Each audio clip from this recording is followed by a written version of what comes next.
Hello बच्चों, चलिए प्रश्न को देखते हैं। प्रश्न निम्न में से किसकी संरचना ग्रेफाइट के समान है। हमें यहाँ पर 4 विकल्प दिए गए हैं, हमें बताना है कि कौन सा विकल्प सही है।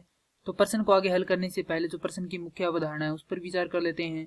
तो इस प्रश्न के लिए जो मुख्य अवधारणा है वह हो जाएगी ग्रेफाइट, अर्थात हम यहाँ पर यह जानेंगे कि ग्रेफाइट होता क्या है, उसकी संरचना के बारे में थोड़ा बहुत जान लेते हैं।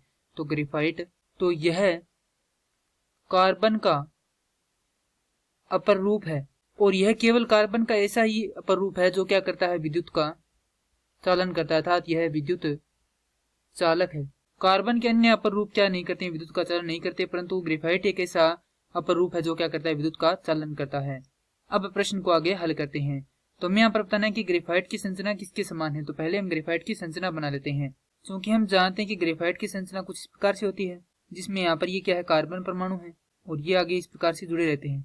इसी प्रकार यहाँ पर भी कुछ इस प्रकार से होते हैं, और इन्हीं के सामने कुछ इस प्रकार से क्या होते हैं, यहाँ पर नीचे परत होती है अपर रूप की, कुछ इस प्रकार से, और ये इस प्रकार से एक दूसरे के ऊपर परतें होती है।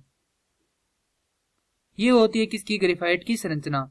और कार्बन तथा कार्बन के मध्य जो बंध होते हैं वह कौन से होते हैं, यहाँ पर सहसंयोजक होते हैं, और इनकी परतों के मध्य जो बंध है वह होते हैं हमारे पास वान डेर वाल बंध। साथ ही में संरचना होती है षटकोणीय। अब हमें जो विकल्प दिए गए हैं हम उनकी संरचना बनाकर देखते हैं। तो हमारे पास पहला विकल्प ए है Bn।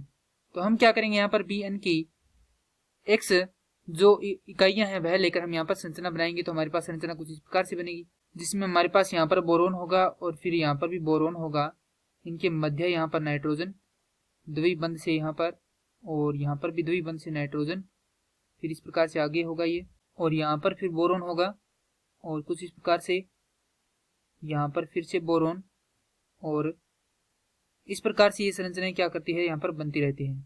यहाँ पर भी बोरोन होगा, और ये द्विबंध होगा, यहाँ पर ये भी द्विबंध होगा, ये भी द्विबंध होगा, यहाँ पर नाइट्रोजन और यहाँ पर भी नाइट्रोजन, कुछ इस प्रकार से होगा। तो ये जो संरचना है, ये संरचना किसके समान है, ये संरचना है हमारे पास ग्रेफाइट के समान। तो विकल्प ए क्या होगा, हमारा सही उत्तर होगा। अब हम विकल्प बी को देखते हैं। तो विकल्प बी में हम देखें तो हमारे पास बोरोन की संरचना कुछ इस प्रकार से होती है, ये बोरोन है, और ये होते हैं इसके यहाँ पर कुछ इस प्रकार से इलेक्ट्रॉन, और यहाँ पर ये इसकी क्या होती है, संरचना होती है। इसकी जो संरचना है वह होती है त्रिसमानताक्ष, अतः यह संरचना किसके समान नहीं है, ग्रेफाइट के समान नहीं है। उसके बाद विकल्प सी को देखें।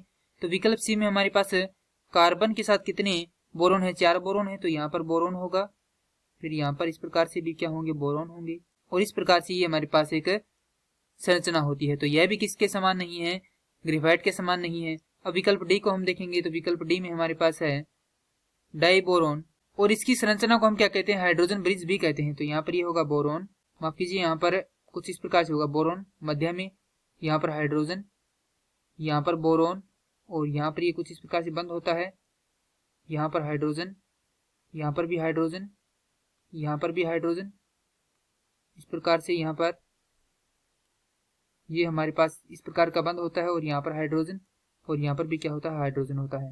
और यहाँ पर जो ये कोण होता है ये कितने डिग्री का होता है, 97 डिग्री का होता है। अतः यह संरचना भी किसके समान नहीं, ग्रेफाइट के समान नहीं है। अतः हमारे प्रश्न के लिए जो सही उत्तर है वह हो जाएगा विकल्प ए, जहां पर बोरोन क्या है, माफ कीजिए, यहाँ पर बोरोन नाइट्राइड की जो संरचना है वह क्या किसके समान है, ग्रेफाइट के समान है। यही हमारे प्रश्न का उत्तर है। मैं आशा करता हूँ कि यह प्रश्न आपको समझ में आया होगा। धन्यवाद।